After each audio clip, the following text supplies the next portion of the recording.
Chapter 10 Things Not Seen. Push and Pull.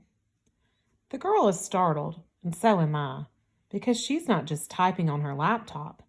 I didn't see the slim tape recorder on the table next to her computer, and a man's voice is speaking. He had almost gone before Hester Prynne could gather voice enough to attract his observation. At length she succeeded. "Arthur Dimmesdale," she said, faintly at first, then louder but hoarsely. "Arthur Dimmesdale. I know those names. She's listening to an audio book. She's reading." My hand is still on the doorknob. She's turned toward me in her chair, her face a mix of curiosity and concern. I could still back out. I could still turn around and go silently out of the room, and she'd never know it was me. But it's been 3 days since I started talking to anyone except for Mom and Dad, and Miss Trent and Dr. Fleming, and a couple of cab drivers. So basically, it's been 3 days with no human contact. She says, "Hello?" And it strikes me that she is easily the prettiest girl who said hello to me in at least 2 years. So I try to sound normal as a naked guy can sound, and I say, "Hi, I'm sorry to barge in, but I saw you and I wanted to say hi." Her head tilts a little to one side and her hair falls away from one cheek. "You really don't know me, but I'm the guy," and she nods, smiling a little, "the guy who ran into me down by the entrance on Tuesday, right? I remember your voice. You made a strong first impression." Bigger smile now, a sense of humor. "Yeah, I'm really sorry about that, and that I had to run off too, but I was late for something."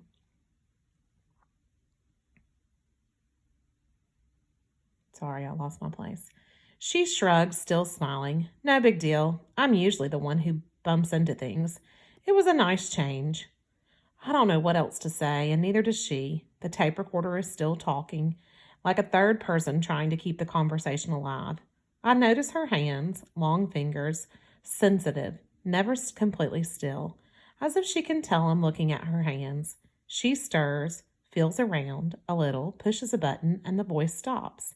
In the quiet, I say, "The Scarlet Letter, right? We read that first semester. How do you like it?" She wrinkles her nose and shakes her head. "Too slow for me. I like books with more action." "Yeah, me too." And we're stuck again. I'm starting to wish I hadn't opened the door. "So do you come by and study here a lot?" She nods. "I've got this room reserved 4 times a week. I live pretty close. A couple hours here is better than being stranded at home all the time."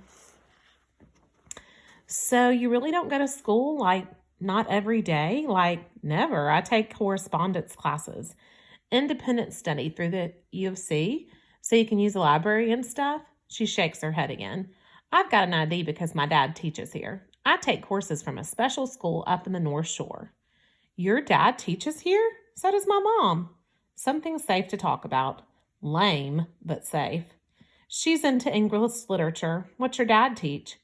"Astronomy mostly, and some math." She does the nose wrinkle again. "He's pretty much a nerd."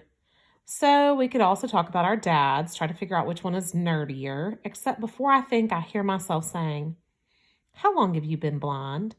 Right away, her smile freezes and she gets this half-confused look on her face, and she starts to turn red.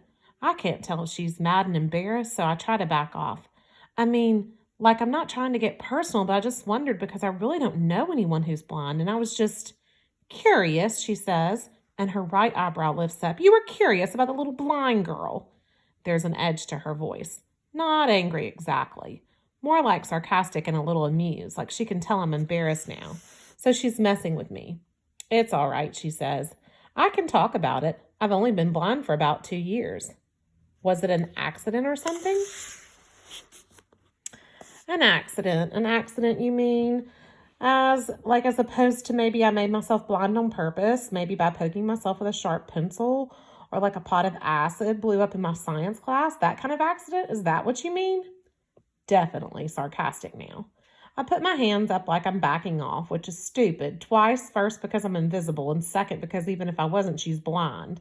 But I put my hands up anyway, and I say, "Hey, it's okay. You don't want to talk about it? I'll just go away. Really didn't mean to bother you. Didn't mean to take you away from your wonderful novel." Sarcasm is a lot more fun to give than receive. And then I say, so long, and I turn and I open the door and I'm gone, pulling the door shut with a thump, because who needs this? And besides, my feet aren't cold anymore. I'm about 5 steps away from the door opens behind me, and she says, hey, can you come back? 6 or 7 students turn to look, some sitting at terminals and some studying at tables by the windows. They're trying to figure out who the girl's talking to. I walk back quickly, and when I'm close, I use a library whisper and I say, okay. And she turns and sits down at the table again. I shut the door and I take a look at our audience of students. They don't have time to worry about some girl who calls out to no one and then closes the door again. Midterms are coming. They go back to work. I'd like to sit down, but I'm not sure I want to plant my bare bottom on some public piece of university property. I solve a problem by pulling out a chair, folding my right leg against it, and then sitting on my leg. And then she hears me sit down. She aims a sheepish smile my way and says, sorry, I didn't mean to. No, I say, really, it's my fault. I didn't mean to be nosy. You don't even know me. I shouldn't have asked that. I've been on my own a lot for the last couple of days, so I've been doing a lot of thinking, and it's like I've forgotten how to talk to people. So when I thought about that question, I just kind of said it right out loud. I mean, like a week ago, I probably wouldn't have even said hi. So you've got nothing to be sorry for. There are so many different kinds of smiles. This one, she smiles at me, is a new one. It's a warm, but there's tons of other stuff behind it, like sadness and loneliness. A lot of loneliness, I think. And she says, what do you mean you being on your own a lot? I start carefully. You know, on Tuesday, like a couple of hours after I ran into you at the library, my parents got in a car wreck, and they're going to be okay, but they're still in the hospital. She's got a great face, the kind where what she's feeling is right there. And it's okay to just keep staring at her because she can't see me. I mean, like even if I'm on the street, because this girl knows I'm here. Like even if I could be seen. But it's not like watching that guy on the street, because this girl knows I'm here. She knows I exist, and she must know I'm looking at her face. It's a face worth memorizing. Her eyebrows come together. And you're staying at home by yourself? Your parents said that was okay? Yeah, it's sort of complicated, but that's the way it's been. So you just take a bus to school? I've been home. Sick? Not really. Just not ready to face school right now. I'm ready to stop talking about me. So, do you like the correspondence thing? Sounds pretty nice. I mean, not having to go to school and all. She gives this funny little snort. The only reason it sounds good is because you're not locked into it. I don't have any choice. She pauses and then decides to keep talking. I called you back because no one ever asked me about being blind or how it happened or anything.